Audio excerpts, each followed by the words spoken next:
છે ટોપી વાળો ફેરિયો। તો ચાલો જોઈએ ટોપી વાળો ફેરિયો। કૃષ્ણપુર નામનું એક સુંદર ગામ હતું।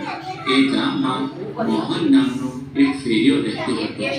બાળ મિત્રો, ફેરિયો એટલે જે ચીજ વસ્તુઓનું વેચાણ કરવા માટે ગામે ગામ અને ગલીએ ગલીએ ફરે, બરાબર?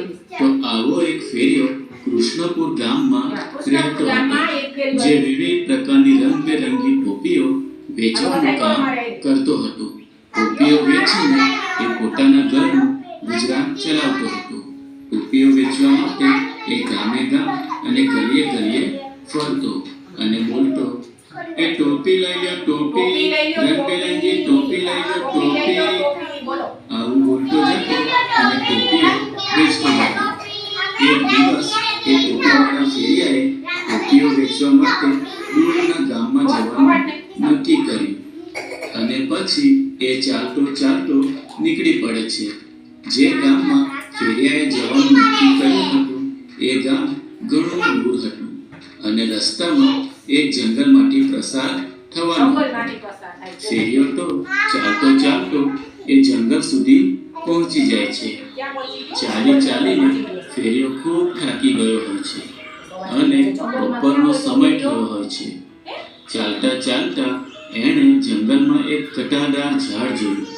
તેથી ફેરિયાએ વિચાર્યું કે લાવ, આ ઝાડ નીચે થોડો આરામ કરી લઉં। અને પછી એ ફેરિયો ઝાડ નીચે જઈ ટોપીઓનો થેલો જમીન પર મૂકી ઝાડના ઝાડ પાસે બેસી જાય છે। ફેરિયો ચાલી ચાલીને ખૂબ થાકી ગયો હોય છે અને પછી ઝાડના છાંયડામાં ઠંડો ઠંડો પવન આવતા એ ફેરિયાને ઊંઘ આવી જાય છે અને ફેરિયો તો ઘસઘસા ઊંઘવા માંડે છે। ત્યારે કેટલાક વાંદરાઓ કૂદતા કૂદતા એ ઝાડ ઉપર આવી ચડે છે। વાંદરાઓએ ઝાડ નીચે જોયું તો એક ફેરિયો પોતાની ટોપીનો થેલો બાજુ પર મૂકી સૂઈ ગયો હતો। ટોપીઓ જોઈને તેમાંનો એક વાંદરો ઝાડ કૂદી એ થેલા પાસે પહોંચી જાય છે અને એક ટોપી થેલામાંથી પોતાના માથા પર પહેરી લે છે। એ જોઈને બીજા બધા વાંદરાઓ ઉડીને ટોપીવાળા થેલા પાસે પહોંચી જાય છે અને થેલામાંથી બધી ટોપીઓ કાઢીને પહેરી લે છે અને પછી બધા વાંદરાઓ કૂદકા મારી ઝાડ ઉપર ચડી જાય છે અને કૂદાકૂદ કરે છે। બધા વાંદરાઓ એકબીજાને જોઈને હસતા હતા। આ બાજુ ટોપીવાળો ફેરિયો તો 2-3 કલાક નિરાંતે ઊંઘ કાઢીને સાંજ પડતા જાગી જાય છે। જાગીને એ પોતાનો થેલો જુએ છે અને થેલામાં હાથ નાખીને જુએ છે તો થેલામાંની બધી ટોપીઓ ગાયબ થઈ ગઈ હતી। ફેરિયાભાઈ તો પોતાની ટોપીઓ ગાયબ થયેલી જોઈ ખૂબ દુઃખી થઈ જાય છે અને ટોપીઓ શોધવા માટે આમ તેમ દોડે છે અને બધી બાજુ નજર દોડાવે છે, પણ એને ક્યાંય ટોપીઓ મળી નહીં। ત્યારે ઝાડ ઉપર વાંદરાઓ છલાંગ લગાવતા ફેરિયાની નજર ઉપર ગઈ તો જોયું ઝાડ ઉપર બધા વાંદરાઓ માથામાં ટોપી પહેરીને મસ્તી કરી રહ્યા હતા। વાંદરાઓ પાસેથી ટોપી મેળવવા માટે ફેરિયાએ જમીન પરથી એક પથ્થર ઉપાડીને વાંદરાઓને માર્યો, પણ વાંદરાઓએ ટોપી આપી નહીં અને વાંદરાઓએ પણ ઝાડ પરના ફળ તોડીને ફેરિયાને મારવા લાગ્યા। ફેરિયો વિચારવા લાગ્યો કે હવે શું કરવું, વાંદરાઓ પાસેથી ટોપી કેવી રીતે મેળવવી। તેથી તે વિચારતા વિચારતા પોતાનું માથું ખંજવાળવા લાગ્યા। આ જોઈ બધા વાંદરાઓ પણ પોતપોતાનું માથું ખંજવાળવા લાગ્યા। પછી ફેરિયાએ બગાસું ખાધું તો બધા વાંદરાઓ પણ બગાસા ખાવા લાગ્યા।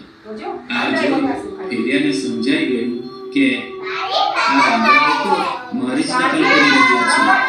તેથી ફેરિયાને પોતાની ટોપીઓ વાંદરાઓ પાસેથી ફરી પાછી મેળવવાની યુક્તિ મળી ગઈ। ટોપીવાળા ફેરિયાએ પોતાના માથામાં જે પહેરેલી ટોપી હતી એ ટોપી કાઢીને જ્યાં થેલો મૂક્યો હતો તેના પર ફેંકી। આ જોઈને વાંદરાઓએ પણ પોતાના માથાની ટોપીઓ કાઢીને એ થેલા પર ફેંકી। અને બધી ટોપીઓ થેલા પાસે જઈને પડી અને પછી ફેરિયાએ ફટાફટ બધી ટોપીઓ ઉપાડીને થેલામાં ભરી લીધી અને ત્યાંથી ચાલ્યો જાય છે. અને આવી રીતે ફેરિયાએ યુક્તિ વાપરીને પોતાની બધી ટોપીઓ વાંદરા પાસેથી પાછી મેળવી લીધી. તો બાળકો મજા આવી જોવામાં. બાળકો આ વાર્તા ઉપરથી આપણને શીખવા મળે છે કે નકલ કરવામાં પણ અક્કલ હોવી જોઈએ. બરાબર ને? વાંદરાએ ફેરિયાની નકલ તો કરી, પણ જ્યારે ફેરિયાએ પોતાની અક્કલનો ઉપયોગ કરી ટોપીઓ થેલામાં ફેંકી ત્યારે વાંદરાઓએ અક્કલ વાપરી નહીં અને બધા વાંદરાઓ ટોપી કાઢીને થેલા પર ફેંકી દીધી અને તેથી ફેરિયાને બધી ટોપીઓ પાછી મળી ગઈ. તેથી નકલ કરવામાં પણ અક્કલ હોવી જોઈએ. બરાબર ને? તો આવજો બાળકો, ફરી મળીશું એક નવી ગુલાબ કરી દો ચાલો.